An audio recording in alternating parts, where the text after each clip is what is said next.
A pesar da chuvia, foron moitas as persoas que se achegaron ata o mercado solidario instalado no adro da Igrexa de Ribeira para facer a súa aportación.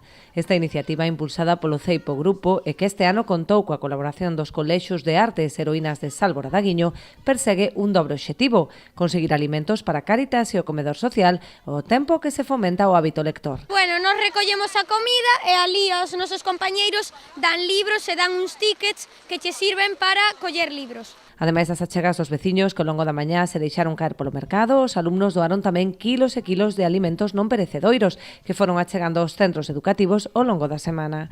A comida tiña que se pode ser que non caduque, mellor, que teña larga duración.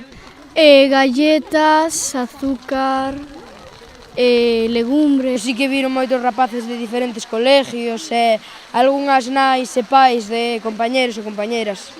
A satisfacción de colaborar con esta boa causa engádese o prazer de gozar do libro escollido entre esta ampla selección con títulos dos máis variados xéneros e para todas as idades. Aquí podemos atopar libros instructivos para nenos máis pequenos, para adultos. Revistas para nenos e tamén cousas como mapas, por exemplo. Tamén se pode encontrar Libros explicativos, libros seguramente para tamén pintar, libros de todos os tipos. cómics.